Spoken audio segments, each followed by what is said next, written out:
Andrew Warhola was born August 6, 1928, in a two-room shanty in a ghetto of Pittsburgh, to Julia and Andrzej Warhola, who were Carpatho-Russian immigrants from Mikowa in the Slovak Republic of the former Czechoslovakia. Andy's father, a construction worker, joined other Carpatho-Russian workers who had left the poverty and threatened conscription of their native Mikowa for jobs in Pittsburgh, where life revolved around the Byzantine Catholic Church. Andy, the youngest of Julia and Andrej's three boys, was baptized in the St. John Chrysostom Byzantine Catholic Church, where the family regularly worshipped. From childhood through his college years, Andy attended the lengthy Byzantine church services. Andy had three nervous breakdowns, called St. Vitus's dance, when he was a child, spaced a year apart, at ages 8, 9, and 10. His father had tuberculosis and was ill and housebound from 1939 until his death in 1942. The two older brothers were away much of the time, which left Andy at home with his mother. From 5th grade on, Andy went to the free Saturday art classes at the Carnegie Museum. Classes at the Carnegie gave Andy his first exposure to traditional art. He was admitted to the Carnegie Institute of Technology at the age of 16, where he enrolled in the Department of Painting and Design. Upon graduation, he moved to New York. Throughout the 1950s and 1960s, Warhol did a variety of commercial art projects and book illustrations. He became a sought-after, successful illustrator of chic fashions. In the early 60s, Andy did his first pop paintings, which soon afterwards catapulted him into fame. At the same time, he expanded his artistic interests to other media. In 1963, he began making films while working on his pop paintings, and in 1966, he began collaborating with the rock music group called the Velvet Underground. In November 1963, Warhol moved all his painting equipment into a loft on East 47th Street that would soon become The Factory. Filled with Warhol's art, music, and constant activity, The Factory attracted artists, college students, celebrities, New York lowlife, and photographers who documented the scene. Warhol's fame turned into notoriety during the later 60s. It was during this period that one of his former film stars, the deranged Valery Solanas, walked into the factory on June 3, 1968, and fired 3 shots at him at close range. The 1970s were years of extraordinary productivity for Warhol in film, silk-screened works, his magazine Interview, and the writing of his book, The Philosophy of Andy Warhol. In addition, he became sought after as an interior designer who worked with famous architects and clients. Significantly, the decade before Warhol's death began with the creation of his Skull paintings of 1976 and ended with his 1986 series on The Last Supper. In this last decade, he went from the theme of death and dissolution to the theme of redemption. Warhol, previously diagnosed with gallbladder problems, was admitted to a New York hospital following bouts of persistent abdominal pain. Surgery the next day was successful, but his condition deteriorated during the night until he had become blue and had only a feeble pulse. The emergency team could not revive Warhol, who was pronounced dead at 6:30 a.m. on Sunday, February 22, 1987. The Warhola Living Room, 1946-47. One of Warhol's earliest paintings of the family living room shows a crucifix on the mantel above the fireplace. He left out his mother's holy pictures, but he put the cross from Dad's funeral on the fireplace where he always kept it.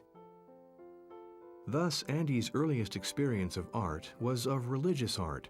For Andy, art and religion were linked from a very early age. Mother and Child, 1948. The traumatic experience of his father's illness and death, and his mother's emergency surgery for cancer and her complicated convalescence, along with his own childhood confinement as a result of 3 breakdowns, left Warhol with a pervasive fear of death and disaster.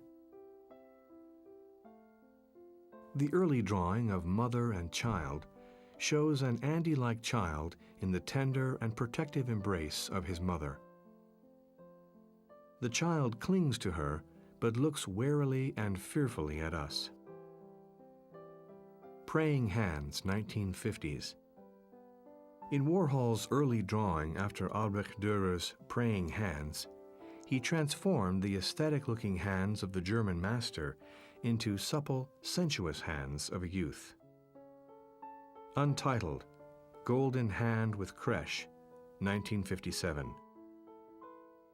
Warhol's beautiful drawing of a hand holding a Christmas creche shows both the fanciful originality of Warhol's imagination and the evidence of his knowledge of art of the past. In this drawing of a golden hand holding the tiny creche within its palm, the Virgin is seated on the ground with the nude Christ child lying across her knees, a type called the Virgin of Humility, which originated in Sienese 14th century art. The drawing is encrusted with commercially confected, gold-embossed decorations used for the halo of the Virgin, the cherub who flutters above, the star, and the leaves in the foreground. The golden hand gently supports its little burden. One recognizes Andy's narrow, long-fingered hand, which curves protectively about the Virgin and Child. The intimacy with which the creche rests within the palm suggests Warhol's long-time familiarity with the theme. Reclining Man, 1956-57. Warhol was open about his homosexuality, and from the early 1950s produced drawings and illustrations that are technically fine and reveal a gay sensibility that ranged from the playful to the slyly suggestive to the explicit. Reclining Man is one of a series of homoerotic drawings where this beauty of line and playful sensuality can be witnessed. Untitled, circa 1958. Warhol's early drawings of religious themes come from the years when he was working in New York as a commercial artist. For Tiffany & Company, he did a series of drawings for Christmas cards. Several charming drawings of a star show Warhol's fanciful variations on the theme The Star of Wonder. The title comes from the refrain of a familiar Christmastide hymn. This drawing shows brilliantly colored birds clustered in a star shape. Star of Wonder, circa 1958. Tiffany & Company chose this drawing, and the card shows a star that is defined by the fluttering, wheeling birds surrounding it. On the face of the card, Andy Warhol was inscribed in the spiky penmanship of his mother, who signed many of his works in these years. Andy's renown in the world of commercial art and fashion gave his name value. Superman, 1961. The material for his first pictures was drawn from comic strips and advertisements that appeared on the backs of tabloids, as well as from popular comic books. Popeye, 1961. Saturday's Popeye, 1961. Batman, 1961. Dick Tracy, 1961. Dick Tracy and Sam Ketchum, 1961. Nancy, 1961. A Boy for Meg, 1, 1961. Coca-Cola, 1, 1961. Coca-Cola 2, 1961. Before and After, 1, 1961. Before and After 3, 1962. His creative procedure which from 1962 was generally based on the serial screen painting technique, corresponded to a technical and media-based approach. His works were produced in the conviction that a picture was not simply a copy of something, but instead represents its real essence. This is most obvious in Warhol's concentration on the phenomenon of the film star, whose reality is all image. The complexity of Warhol's art feeds on contradictions. His works reveal the gulf between reality and its pictorial reproduction, at the same time blurring the difference to the point where reality and image become one. Presence and absence merge with each other. What has been filtered seems to be unfiltered, and what has been unfiltered seems endlessly filtered. 1962. 1962. Do-It-Yourself, Seascape, 1962. Do-It-Yourself, Flowers, 1962. Do-It-Yourself, Violin, 1962. Do-It-Yourself, Landscape, 1962. Dance Diagram, 4, 1962. Dance Diagram 3, 1962. Dance Diagram 6, 1962. $1 Bill, Silver Certificate, 1962. 1962. The small format Campbell's Soup Can pictures were Warhol's first attempt at series painting, that is, using a succession of images based on the same motif in various paintings. Big Torn Campbell's Soup Can, Vegetable Beef, 1962. Big Torn Campbell's Soup Can, Pepper Pot, 1962. Campbell's Soup Box, 1962. 100 Cans, 1962. In the large-scale 100 Cans, in which he used photographic material for the first time, and in dollar bills, he experiments with grid-like arrangements of serial compositions within a picture. The cans and dollar bills spread out over the canvas, seeming almost abstract in their horizontal and their vertical system of coordinates. Front and back dollar bills, 1962. Green Coca-Cola bottles, 1962. Cherry, Maryland, 1962. Lavender, Maryland, 1962. Warren, 1962. Troy, 1962. The regular sequence of images in this work is an excellent example of the way Warhol used his silkscreen technique. The black and white images differ from one another only by the halftone in which each was printed, yet the silkscreen in the color portraits serves as a sketch that defines the actual features of the face. It is printed over the hand-painted yellow hair, violet face, and red pullover. Green Car Crash, 1962.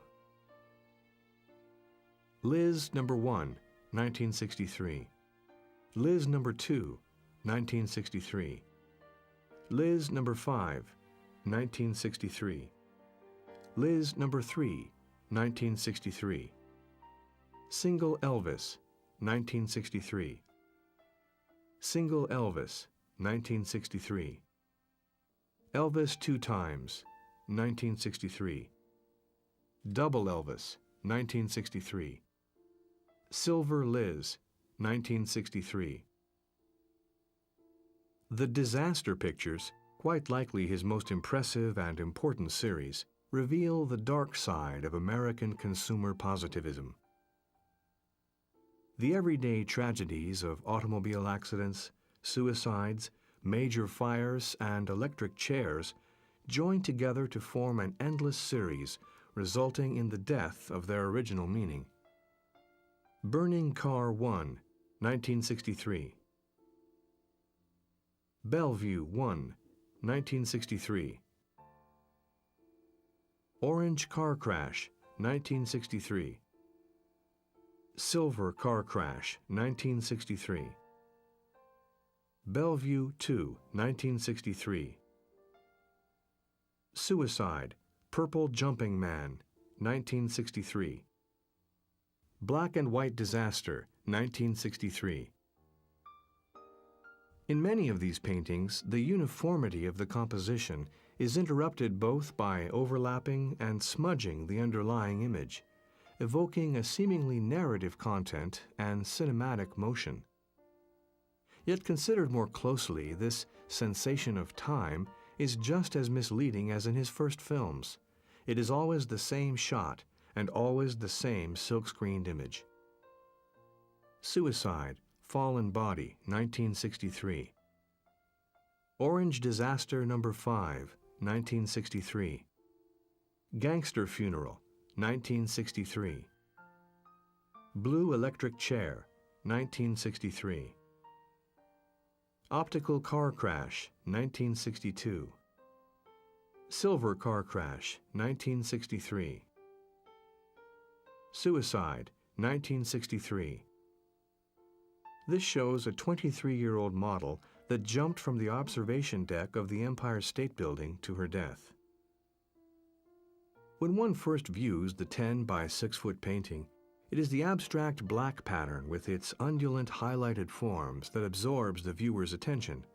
Then the multiple repeated images become clear. The model is serene and whole in death, her body cradled on the indented top of a car, her face tranquil, her body relaxed, while her white-gloved hand touches her pearls. As the eyes move down the painting, the images become less clear and overlap, leaving peripheral blank areas. Finally, in the last register, 5 images are overprinted, accelerating the rhythm and making the face and body of the pretty model increasingly unreadable, until in the lower right, she is lost in the pattern of dark and light shapes. Lavender Disaster, 1963. This photograph shows a room empty except for the electric chair, which is almost at its center, with light falling upon the chair. The single other visible object is a sign at the right proclaiming silence.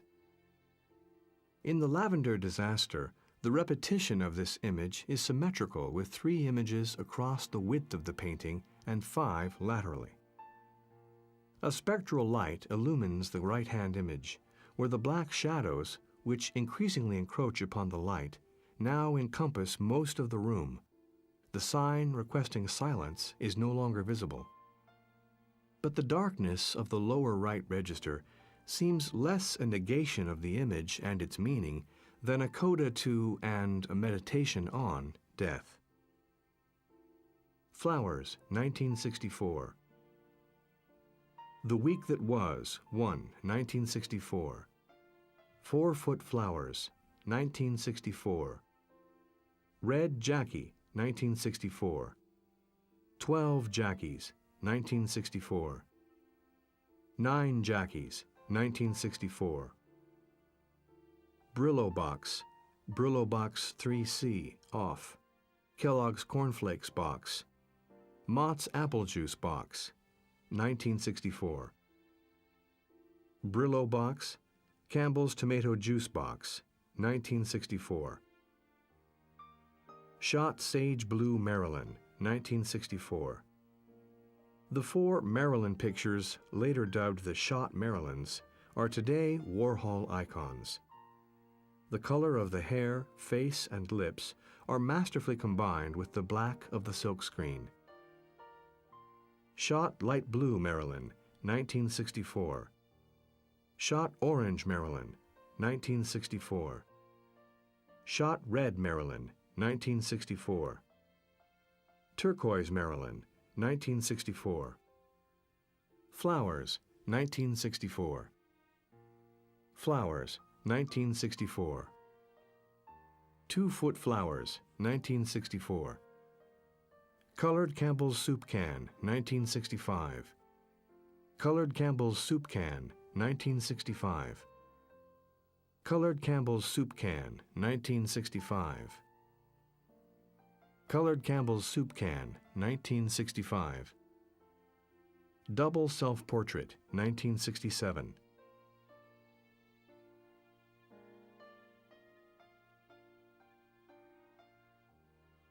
Ten-Foot Flowers, 1967. Self-Portrait, 1967. Big Electric Chair, 1967. In 1967, Warhol returned to the electric chair theme, producing a group of large single images of the chair. By printing color on color rather than black over color, he created a vibrancy of close-toned, brilliant colored light. The chair is transformed from a grotesque instrument of death into a luminous object, suggesting transcendence, much as the cross, which was used for a particularly cruel kind of execution, is seen in Christian art as a symbol pointing to salvation. Mao, 1972. Mao, 1972. Katie Jones, 1973. Warhol's portrait of Katie Jones stares forth with something of the mute appeal seen in the eyes of the Egyptian Fayum coffin portraits. Done for the mummy cases of the deceased, the Fayum portraits were presumably painted before the deaths of their subjects, since they express so directly a sense of individual personality. Katie Jones' eyes, like those of the Fayum portraits, are riveting, claiming the moment but focused beyond time. Portrait of Julia Warhola, 1974. Hammer and Sickle, 1976. The series of hammer and sickle paintings are an ever-changing cycle of still life images in which the objects and their shadows create a fascinating puzzle. Hammer and Sickle, 1976. Hammer and Sickle, 1976. Hammer and Sickle, 1976. Hammer and Sickle, 1976. Hammer and Sickle, 1976. Skulls, 1976. In 1976, Warhol did a series of paintings of skulls. The resurgence of skull imagery accompanied punk culture and is related to anxiety over the spread of AIDS, as well as the escalating threats of nuclear war and ecological disasters. The colors of the skulls are literally shocking in their brilliance, originality, and unexpected juxtapositions. A pink skull against a green, turquoise, and apricot background. A beige skull which throws a black and scarlet shadow against an olive green and peacock blue ground. A Genetian blue skull with a jonquil yellow shadow and black and gunmetal ground. The placing of the skull varies, as do the shadow shapes, and the expression of the grinning skull differs in each painting, even though it was printed by the same screen throughout. The skull paintings are not only striking in size, but the luscious brushwork and color give this macabre subject a contradictory lyricism and gripping beauty. Skull, 1976. Skull, 1976. The shadow of the skull looks like the head of a fetus, thus death and life are here juxtaposed. Warhol subtly emphasized the fetal-shaped black shadow by placing it against a second colored shadow, which encompasses it and sets it off against the surface on which the skull is located. The beginnings of life, the fetus with its bulging head and tiny upturned nose, is here contrasted with the huge grinning skull with black, empty eye sockets. Self-portrait, Polaroid photograph, 1977. In this photograph, the vacuous, empty eye sockets of the skull make all the more riveting Warhol's eyes and his complex expression. Warhol's usually albino chalk skin is given a ruddy glow by makeup. Though his glance does not focus toward the spectator, his parted lips, with perhaps the beginning of a smile, suggest an accessibility that is markedly unusual in his self-portraits. The grinning skull on his shoulder, supported by a hand, seems in conversation with the artist. Self-Portrait with Skull, 1978. When Warhol was 50, he did a self-portrait based on a photo in this series. Warhol painted freely on the canvas, yellow, blue, red, and white, and then printed his own features and those of the skull in black outline. Both Warhol and the skull appear more spectral in the painting. The artist's face seems to disintegrate in front of our eyes. Oxidation Painting, 1978. Oxidation Painting, 1978. Shadows, 1978. When hung edge to edge in a large gallery, the paintings flow rhythmically around the four walls, encompassing the viewer with brilliant flashes of color in the flame-shaped repeated image, which is set against a richly black background. Shadows, Detail, 1978. A second image, an attenuated triangle with a blurred left edge and two sloping vertical areas below, is repeated many times, usually in black against brilliant color, turquoise, apricot, scarlet, a sharp chartreuse, and a soft first spring green. The shadows unfold on walls, creating a nightmare world, a shifting kaleidoscope of brilliant full-color life set against the black shadows of a final darkness. Shadows, 1978. Big Retrospective, 1979.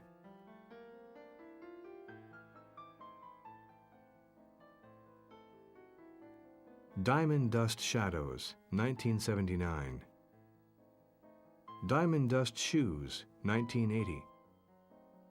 Diamond Dust Shoes, 1980. Modern Madonna, 1980-81. The drawing of the mother with child is a 20th century version of the Madonna Lactans, or the mother with the nursing Christ child. The contours of the figures have an immediacy unusual in Warhol's work. It is also unusual in the way the figures fill the page, indeed seem to expand their limited space. The expression of absorption as the mother looks down upon her suckling baby and the dreamy gaze of the sensually satisfied child are arresting. Cross, Red, 1982. Nothing in Warhol's previous work prepares the viewer for this astonishing first large religious painting, The Scarlet Cross. Its grandeur, its spiritual resonance, and its sheer beauty are striking. The glowing cross levitates against a velvety black background. The feathering of the black paint along the edge of the cross delineates its side and then merges into the encompassing blackness. Cross, Yellow, 1982. Warhol, with his usual sense for drama, made the size of the painting taller than the average adult and its width greater than the average arm span. Thus, the cross is large enough to bear an adult human body. But rather than suggesting the cross of crucifixion, this cross seems ethereal as it levitates before the viewer. It is a stunning painting, a joyous and breathtaking painting. Crosses, 12, 1981-82. Small wooden crosses, the kind available at religious supply houses, were multicolored, arranged in rows, or randomly placed. They suggest the simple crosses used in military cemeteries, row on row, an appropriate association for the Spanish Civil War. The lively staccato pattern of the small crosses against a dark background seems decorative and two-dimensional in contrast to the majesty of the single large cross paintings. They were done for an exhibition in Madrid, a show entitled Guns, Knives, and Crosses. Eggs, 1982. The egg has a long history of symbolic associations, from the prehistoric tombs in Russia and Sweden, where clay eggs are presumed to be emblems of immortality, to the Easter eggs, which symbolized resurrection. Warhol's mother had followed the Byzantine Easter practice of painting eggs. Warhol's first egg designs were small works on paper, but he also did large silk-screened canvases in a range of brilliant colors that correspond to those available in the Pass egg dyeing kits to be found in supermarkets at Easter time. These paintings have stunning designs, with the figure and ground locked together in a breathtaking balance. The colored eggs seem to both tumble freely against the black background and to be integrated into space, suspended but immovable. They can be seen as exuberant abstract designs or as a kind of doxology, a cry of praise. Leonardo da Vinci, The Annunciation, 1472. Warhol's manipulation of the Renaissance paintings was through radical cropping, so that the subject matter of the original is all but unreadable. In addition, the subtle and darker palette of the Renaissance masters is replaced by a cacophony of day-glow colors that assault and delight the eyes. Details of the Renaissance paintings. Leonardo da Vinci, The Annunciation, 1472, 1984. This canvas shows the angel Gabriel kneeling on a grassy, flower-bestrewn lawn before the Virgin, who sits at an elaborate and obtrusive lectern. Warhol has eliminated the foreground and the figures and focuses instead on the landscape with its violet triangular mountain, which joins the expressive hands of Gabriel and the Virgin. The angel's hand is erect and urgent, and the Virgin's fingers are spread responsively as her hand rests on the corner of the lectern. Warhol used brilliant, high-keyed, and non-naturalistic colors and printed them in 4 different color combinations, all of them stunningly original. Details, Renaissance paintings. Piero della Francesca, Madonna del Duca da Montefeltro, 1984. We see a Renaissance architectural niche that luminously embraces a seashell, from the tip of which hangs suspended what seems a surrealist addition, an ostrich egg. The shell suggests a womb shape, within which the ovoid form of the large egg floats before us. Details, Renaissance paintings. Paolo Uccello, St. George and the Dragon, 1460, 1984. Warhol's translation of the Princess and the Dragon's spiky spotted wings and corkscrew tail suggests a segment of a comic strip rather than an episode from the legendary life of St. George. Is Warhol showing us that the feats of heroism and derring-do that make up the lives of the saints are now to be found in the comics? That the exploits of Superman and Dick Tracy are this century's mythology? Details, Renaissance paintings. Piero della Francesca, Saint Apollonia, 1984. In this case, it is Warhol's fidelity to the original painting that is noteworthy. The frontal iconic image of the saint is replicated with little marginal cropping. Even the cracks in the paint surface are delineated in Warhol's print. Saint Apollonia, the patron saint of dentists, who is said to have had her teeth torn out in an assault intended to make her recant, stands serenely before us, holding a pincher with one of her molars in its grip. Rorschach, 1984. Rorschach, 1984. Raphael, 1, 699, 1985. This looks back to Warhol's pop paintings, with its imaginative manipulation of the image and the jolting addition of a commercial price tag. It is this bright red and yellow price tag that leaps out at the viewer obtrusively. It hangs behind the head of Pope Sixtus, but in front of the arm of the Christ child. We do not see the drapery rod at the top or the windowsill below Raphael's misty, cloud-filled, cherub-filled setting. Instead, we experience the exuberant play of Warhol's wiry line and the presence of a second image, a pink Christ child, illogically placed horizontally below.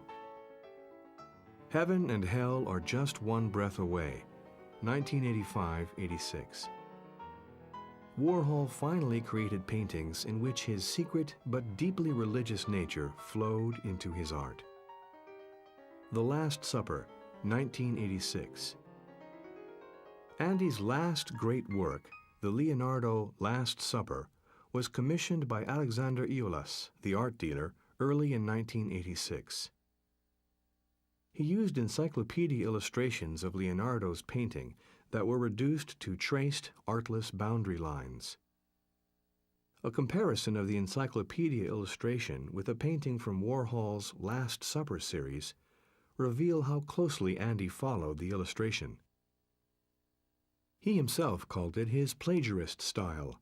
Not only are the facial features and gestures the same, but details such as the shadows are composed of parallel hatchings that are similar.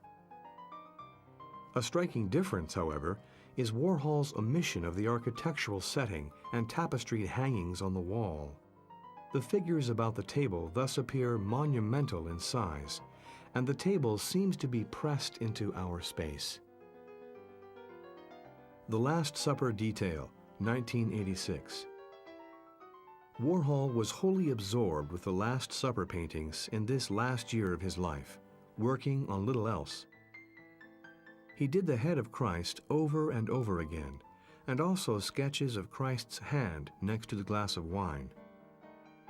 The Last Supper Detail, 1986. This group of drawings is both finished works of art and studies that fed onto the 8 or more huge hand-painted canvases of the entire composition. The Last Supper, Wise Potato Chips, 1986. The scene is set before us, but our attention is riveted by the huge, brilliant blue and black logo that rotates in space between us and the table, obscuring some of its occupants. The Wise Potato Chips logo is an abstracted head of an owl compressed into a circular design. It is an advertising device with a play on the word wise, since the owl is a symbol of wisdom. Detail from The Last Supper, Wise Potato Chips, 1986. Be Somebody with a Body, with Christ of Last Supper, 1985-86. The large double painting, Be Somebody with a Body, crowns the series of this title. The image and title are taken from an advertisement for bodybuilding. The healthy young man with arms crossed cover his bare chest, who looks expectantly upward, is repeated in several forms by Warhol. The Christ, large in size and physicality, seems to reach with his left hand toward the young man, linking the Christ with the smiling young man whose head is haloed. The black contours of Christ are inscribed against a phosphorescent white background, which contrasts dramatically with the dark zone surrounding the bodybuilder. The luminosity of his body and the encompassing white radiance about his head show him transfigured and haloed. Be Somebody with a Body, with Christ of Last Supper, 1985-86. Some of these paintings have the figure of Christ of the Last Supper superimposed over the young bodybuilder. The Last Supper, The Big C, 1985. The boldest of the hand-painted canvases based on Leonardo's Last Supper is the 30-foot-long canvas titled The Last Supper, The Big C, with 4 images of Christ and the group, at the left of Thomas, James, and Philip, painted in various sizes, with the startling addition of 3 motorcycles, as well as logos and a price tag. The primary colors, red, yellow, and blue, highlight the logos and the largest motorcycle. In this vast Last Supper painting, the reference to the fearful scourge of cancer, the Big C, is surrounded by small, big, and bigger images of Christ. The Christ is another Big C. The Last Supper, Dove, 1986. Our attention is riveted by the obscuring and alien commercial logos that jump forth at the viewer. The corner of the price tag for 59 cents, the Dove soap logo, and also the General Electric logo. The wit and humor of juxtaposing the sacred and the secular engage and startle the viewer. Dove in word and image is familiar from Dove soap packages, and GE from packaged light bulbs, electricity and soap, thus power and cleanliness. Some will remember the old adage, cleanliness is next to godliness.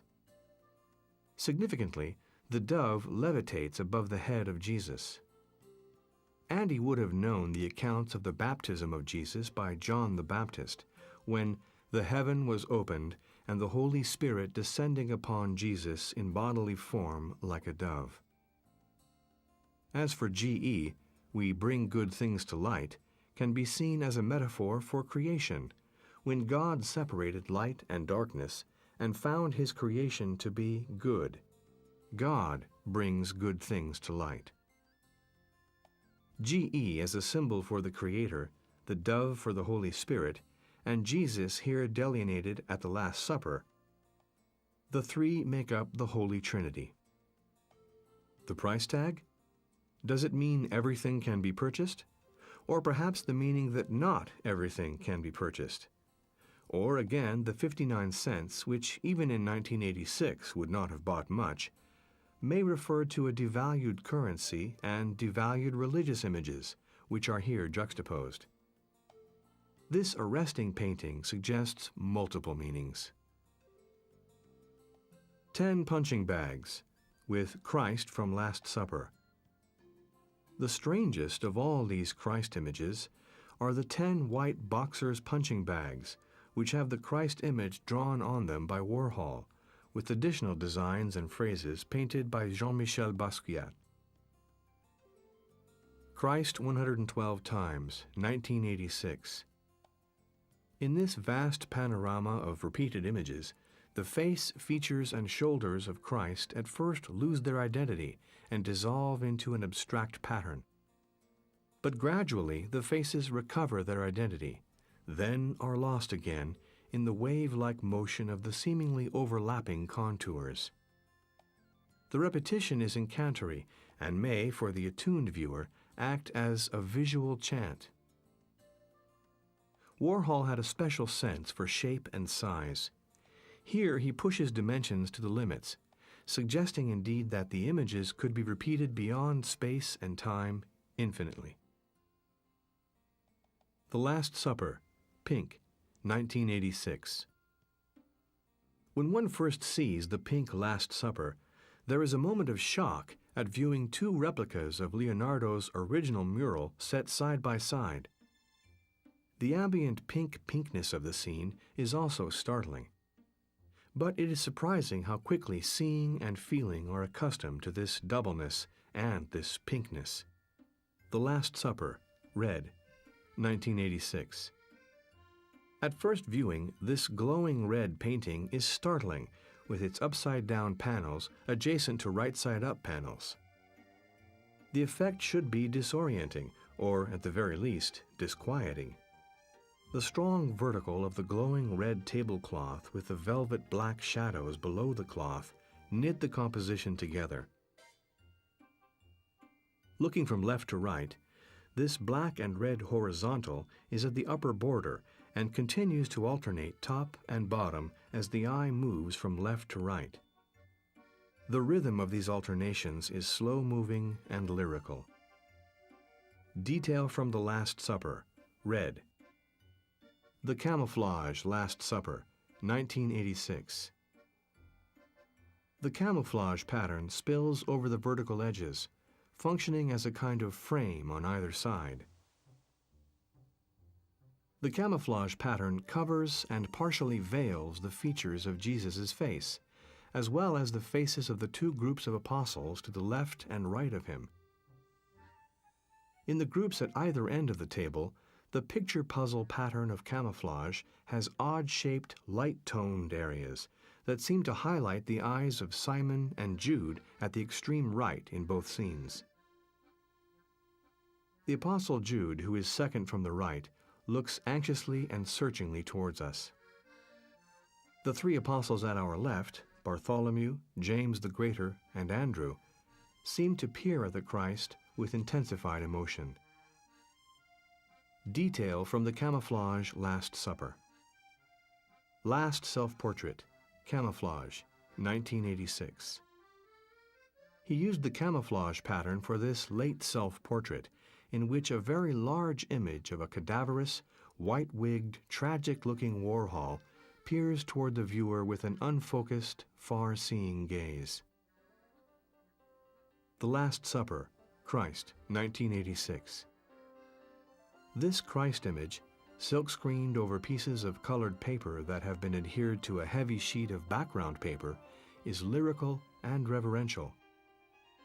Isolated from the actions of the apostles, and with the setting of the room minimized, the focus on the Christ is intensified.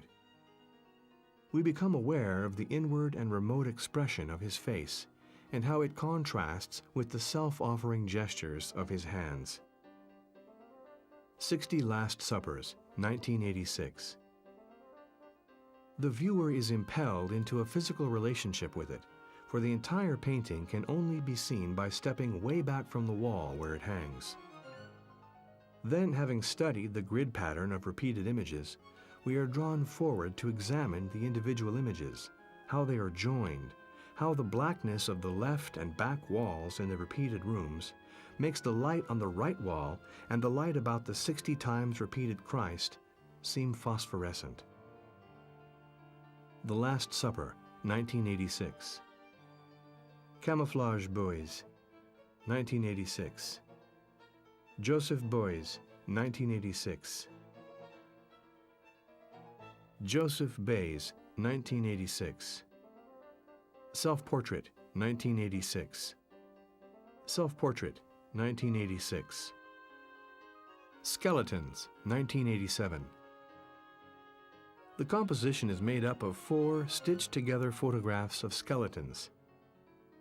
The dynamism and beauty of the skull paintings contrast in mood and in medium with these starkly lit black and white skeletons, who are in search, it seems, of something, their past fleshy selves, or an identity for their anonymous gropings. Andy Warhol's studio at the time of his death. The picture shows a moment arrested in time, when the artist's presence seems almost palpable, before inventorying and removal of the contents of his studio. Program for the Warhol Memorial Mass at St. Patrick's Cathedral, 1987.